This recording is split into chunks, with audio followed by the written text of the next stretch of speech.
Hey everybody, welcome to ThaxCast. As always, my name's Terrell. Thanks for coming by. Today I wanted to talk about another video game. This one's held my attention for more than a decade, and it keeps coming back to me time and time again. Sid Meier's Civilization. Now in today's video games, it's hard to get anything that's educational that's worthwhile. Now there are some things that are a little bit historically accurate, like some of the vignettes in Battlefield 1, and those are neat, but it tells a very specific story about a specific soldier in a specific time.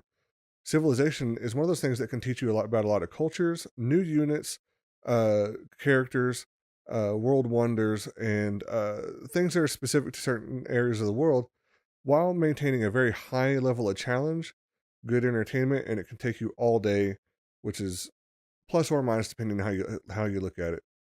Sid Meier's Civilization is a series of turn-based strategy games that will go back all the way to 1991. It is considered to be a key example of the 4X genre of strategy games in which you win the game through the strategies of explore, expand, exploit, and exterminate.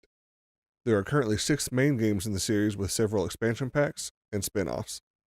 The series is based on one core style of gameplay, centered on building a civilization on a macro scale going from prehistory all the way up to near future. So each turn you move your units on the map, build or improve cities and units, and engage in diplomacy with other civilizations.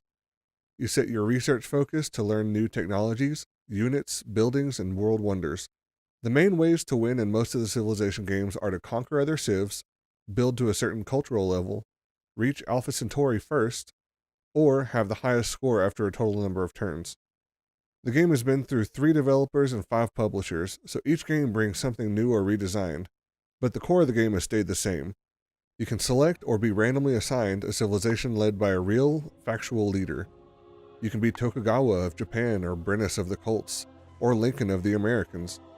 You can have a randomized map or a pre-made map, or in some of the newer games, there are pre-made scenarios you can play through where not only is the map pre-made, but so are your cities and units. For the purposes of this episode, most of the images and video comes from Civ 4, Beyond the Sword. Basically because it's probably the one I've put the most time into. I wasn't the biggest fan of Civilization 5, which isn't here or there, and I don't think my computer could really handle Civ 6 right now. But if you start from scratch, you want to build your city strategically based on terrain and resources. The first city you build is automatically your capital, and will be unless you change it later on. Your cities have to be managed to keep people happy, manage your resources, and build your armies and defenses.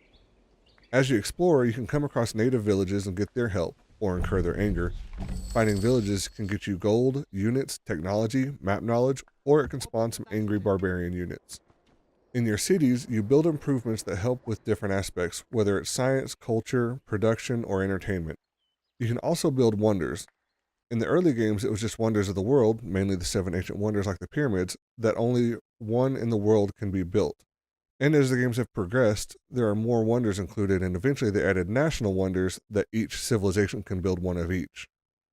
I could spend an hour explaining all the different aspects of the game and strategies, but instead I want to point out why it's an informative game. Especially now in the time of cultural ignorance, this game envelops you in different races and some of the things that make them unique. For example, you can be the Byzantine Empire, led by Justinian the First, and instead of a knight, you can train a cataphract, and instead of a theater, you can build a hippodrome. Or you can be the Arabian Empire, led by Saladin, where you train a camel archer instead of a knight, and instead of a library, you build a madrasa. By the way, these images are from something built into the game called the Civilopedia. The Civilopedia contains an incredible amount of information. Want to know more about Chichen Itza? Here you go. Want to know about the Persian immortals? Boom. The wealth of knowledge to be gained in this game is incredible. I know not everyone that plays this will look at the Civilopedia, but I know over the years I've learned a lot about these people and places. All in all, this is a great series with great replayability. There are several difficulty levels, so if you ever feel like it's gotten too easy, you can crank up the difficulty. After several years of playing Civ 4, I can only play at the 3rd or 4th levels out of 9. The few times I've tried playing on the 5th difficulty, I get destroyed so fast. I don't know how the top 4 difficulties are even possible.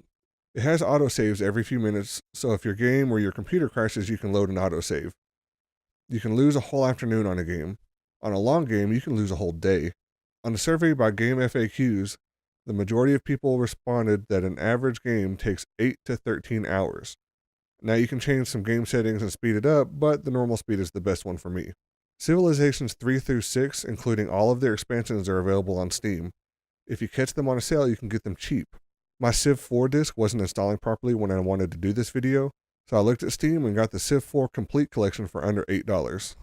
So for just a handful of dollars, you can start out with one of the older games, or you can pay the full price to get one of the newer games. Either way, it's worth it. You get a high level of challenge, you get a good level of playability, you get to learn something new about some of the cultures you may not have known about, and just overall, it's an enjoyable experience. Remember, it's No Shave November still. I've got my beard still coming in. If you're working on yours, that's great. Remember, go to no-shave.org/member/ThaxCast, and you can donate money there for No Shave November, which will contribute to cancer research, cancer treatment, and education. As always, if you liked the video, give it a thumbs up. If you didn't, give it a thumbs down. I'd always love your subscription or for you to share the video. Let me know your thoughts down in the comments. Until next time, thanks for coming by, be good to each other, and have a good one.